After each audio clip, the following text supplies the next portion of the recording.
अस्सलामुअलैकुम दोस्तों, तुसी वेख रहे हो मेरा पंजाब टीवी तो मैं तुहाडा मेज़बान मुहम्मद लतीफ़ करल। दोस्तों सब तो पहले अपने चैनल करो सबसक्राइब तो नाल ही बैल आइकन दे बटन करो ओके, ताकि साडी हर नई आने वाली वीडियो का नोटिफिकेशन सब तो पहले तुहाडे वीरां तक पहुँच सके। दोस्तों अज भी तुहाडा वीर लतीफ़ कर तुहाडे वास्ते एक बाखड़ी मज की वीडियो लैके हाज़र है। उम्मीद करांगे कि तुहानूं ये वीडियो बड़ी पसंद आएगी। तो कैमरामैन साहब सब तो पहले तुहानूं यह मज दिखाएगा कैमरा नज़दीक करके। यह देखो जी माशाअल्लाह कालियां स्या अखां, काला स्या इंदा मूँह है, मत्था भी काला स्या, कोई सफेद वाल नहीं है। तो सिंग जिहड़े ने खुंडे ने उपर जाके मुड़े ने। तो कद भी इंदा जिहड़ा ठीक है, दरम्याना कद ना वड्डा ना छोटा है, दरम्याने कद दी ते हवाना तको इंदा मुठ पर थाने इंदे माशाअल्लाह बड़े सोहने।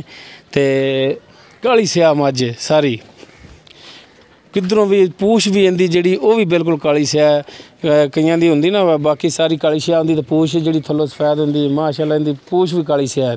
देखो इनू कहंदे ने कि मझ ठीक हो, मान लैंने कि सेहत वालों हत्थ इंदा थोड़ा जिहा तंग है, फिर पट्ठियां दी भी कमी तो पिछों मालक दी सांभ भी हुंदी है।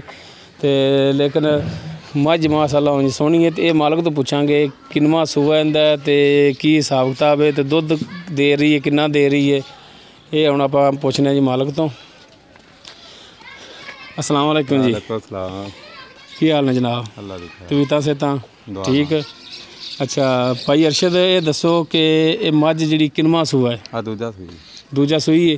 इन मगर की सी हुण नहीं है? कट्टी सी, कट्टी मैं थल्ले आते लगी। अच्छा कट्टी जी मैं थल्ले आके मर गई। इस दे या और किसी मैं इस दे या और किसी माई दे थल्ले आ गई? अच्छा वड्डी माई दे थल्ले आके मर गई, ठीक हो गया। अच्छा हुण इंदा दा टाइम जेड़ा दुध दे थल्ले किन्ना है? 5 किलो दो टाइम दा। के ते चोंदे जी? टीके ते चोंदे, एक टाइम टीके ते एक टाइम पाड़े ते। एक टाइम टीके ते एक टाइम पाड़े ते। अच्छा ये हुण दसो कोई नवें दुध होई या नहीं होई? 1.5 महीना होया। 1.5 महीना होया। इंदी कोई तसल्ली चेक करा लिया जी। अच्छा चेक करा रही है? 1.5 महीने चेक कर लिया। 1.5 महीने चेक हो जाती। अच्छा इंदा हुण मकूल जे जेड़ा रेट वो दस दो सानूं।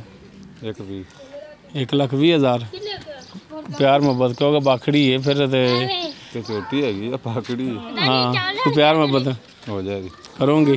बिल्कुल। लो दोस्तों 1,20,000 इसकी डिमांड है। बाखड़ी है 5 लीटर दुध दे रही है, 2 टाइम का, एक टाइम टीके ते चोंदे ने, एक टाइम पाड़े ते चोंदे ने। तो 1.5 महीना हो गया इनू गब्बन नू भी। तो वो मालक कह रहे हैं कि तुसी चेक करा सकते जी। दोस्तों उम्मीद करांगे कि तुहानूं साडी अज दी वीडियो बड़ी पसंद आएगी। साडी वीडियो पसंद आवे साडी वीडियो नूं लाइक करो, शेयर करो तो अपने कमेंट्स का इजहार करो। साडा नंबर डिस्क्रिप्शन में लग्या हुंदा 0321 57 29 251। इस दे नाल ही लतीफ़ करल नूं देवो इजाज़त। मिलने नैक्सट वीडियो ते। अल्लाह हाफिज़।